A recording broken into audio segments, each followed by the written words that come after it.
liked it, friended it, followed it. The Teenage Mutant Ninja Turtles 2022 annual comic book came out today. The annual is written and drawn by Juni Ba. I wasn't too familiar with his work, so I went in with a clean slate. The only experience I had with Juni Ba is an interview I watched with him a few weeks ago. He seems like a good guy and a big fan of the Turtles. I know Juni Ba's favorite turtle is Leonardo, so I went in hoping he would give a little focus to Leo in the annual. When I first saw the cover to the 2022 TMNT annual, I could tell immediately that Juni Ba has a really cool, unique art style. The lines look heavy and substantial, and the artwork really creates a stylized world and environment that sets the tone for the whole story. So what did I want in the annual? What was I looking for in the 2022 annual, or any Ninja Turtles story? I like action, conflict, and high stakes, a little comedy and science fiction, and maybe a tiny bit of emotional growth.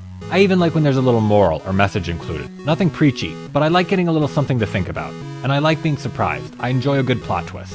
It's nice that the Ninja Turtles annuals are a little bit longer than a regular comic. It gives the story and art a little extra space to breathe. A regular issue of a comic can feel like an episode of a TV show, but the longer issues feel more like movies. I want a big special event. I'd like something that pushes the story forward. That's why the annuals are priced a little higher. You're supposed to get a little more. More story, more pages, more action. I didn't really go crazy for the annuals the past couple of years. They didn't really go anywhere for me. They were well done, good art and good writing, but maybe just not for me. They set events up, but the events haven't really happened yet. I'm sure they'll go somewhere eventually, but it just hasn't occurred yet. Maybe I just don't like waiting for the new issues to come out. I've been a little burnt out on the main IDW story for the past couple years too. It hasn't really been resonating with me. So I was excited to see that this annual was going to be a separate standalone story written by someone else. I like that the 2022 annual is a standalone story. Sometimes when a story is used to set something else up down the line, it can feel like a prologue or just an introduction instead of a full story. Even though the 2022 annual is a type of standalone story, it still needs to fit in and contribute to the main story. I don't want things to wrap up neatly and perfectly at the end of every issue. I don't need a crazy cliffhanger, but I do like the next issue to be set up. It's fun to look forward to the next issue, and it's fun to anticipate the story and be concerned for the characters. I knew that a new villain was going to be introduced before I read the annual. It can be a little hit or miss getting a new character. There's already lots of characters and villains in the Ninja Turtles comics, so getting one more can almost feel overwhelming. I guess this is a downside of getting a standalone story instead of something interwoven with the main ongoing narrative.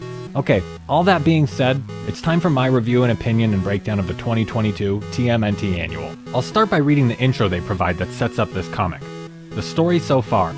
After Master Splinter sacrificed himself to save the world, the four TMNT brothers have found themselves too grief-stricken by their father's death, and too preoccupied by new individual responsibilities to operate as a team. Their leader, Leonardo, plans a mission together to change all that. But are they ready? They definitely have the A-team working with Juni Ba, Bobby Curnow, Sean Lee, Kevin Eastman, Tom Waltz, and Rhonda Pattison on colors. The colors look so good with this art. It's amazing how Rhonda chooses different colors for different artists. The sky is cloudy and everything looks dark and bleak. Juni Ba has an awesome style. It almost reminds me of cave paintings in a weird way. I love when the turtles are drawn in black and only their bandanas are colored. They blend into the shadows and they look great. Juni Ba has this cool drawing technique where there are lots of little lines instead of one perfect line. It's almost like how a sketch looks. The shadows look like they've been filled in by hand, and it isn't perfectly even.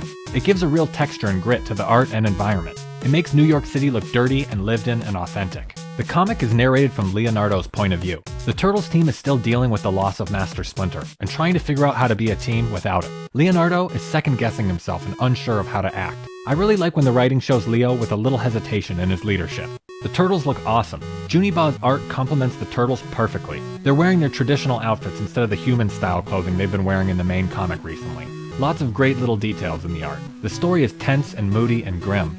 The Turtles visit a graveyard, and it looks creepy. There's thick fog everywhere. The Turtles' faces look like they've been chiseled out of stone. They look like they've been through a lot. There's a lot of interesting angles and choices in the art. They're drawn from overhead at one point, and it ends up looking really cinematic. Leonardo narrates the story and continues to doubt himself. The Turtles are at the opening of a tunnel in the graveyard, and Leo is not sure if they should go in. I like that Leonardo is dealing with the responsibility of being a leader. He's insecure, and he can't even make simple decisions. They decide to go into the tunnel, and right before they move, it seems like the fog almost reaches out to grab Leo. I like that the narration is done with very few words, just short fragments. The script is compact, and there's no extra exposition or flowery descriptions. The story and script is lean, and it's paced well. The fog is getting thicker and thicker, and it's revealed the fog is alive in a weird way. The Turtles find out the fog feeds on negative emotions like pain and grief, and it's after Leo because of his internal struggle and self-doubt. The fog has pretty much covered everything, and a monster forms from the fog, and it's big. It looks like a monster with antlers. The monster and turtles start fighting, and the turtles aren't working well as a team. They bump into each other and end up losing to the mutant monster. Leonardo gets knocked out cold, and when he wakes up,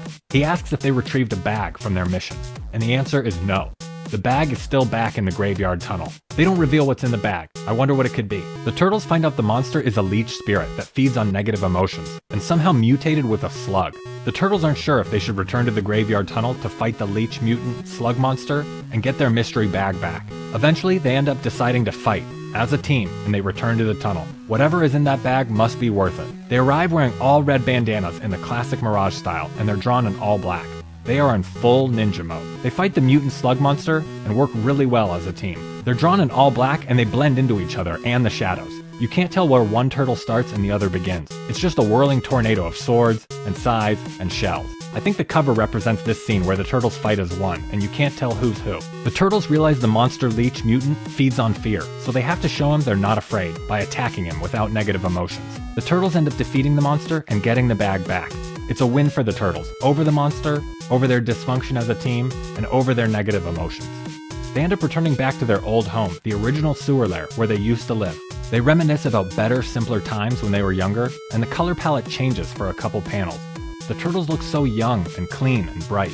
Rhonda Pattison is so good at coloring comics, but they're quickly brought back to reality. The turtles look beat up and rough. They've been through a lot, and you can really feel their struggle in these panels. The team isn't as tight as it once was, and they're getting older and kind of starting to go their own way. The turtles are growing up. The turtles pull a yellow flower out of the bag they retrieved from the graveyard and put it into a vase next to a picture of them with Master Splinter, a picture of their family. The turtles are growing up and growing apart to an extent, but they know they still need to work together because they're stronger as a team. And honestly, who else did they have? Family's always been really important to the Ninja Turtles. I wonder if the turtles are moving back to the sewer and out of Mutant Town. I like how this story fits in with the Mutant Town situation. It's separate, but it's still aware of the events of the main comic. I thought this annual comic was great. The story was down to earth, and the art looks great. I thought the tone was perfect. I liked all the plot points in the story and would love to see more from Junie Ba. It was really interesting that the villain was part mystic spirit and part mutant, and didn't just attack on a physical level. It's crazy to think of a mutant monster that feeds on fear and pain and other negative emotions. I think Junie Ba understands how to write for the turtles, and I think the family dynamic works really well. This comic was very satisfying, so big thanks to Junie Ba and everyone else that worked on this comic. Thanks for watching. Feel free to leave a comment and share this video. Make sure to give the video a thumbs up and subscribe to the channel for more Ninja Turtles videos like this.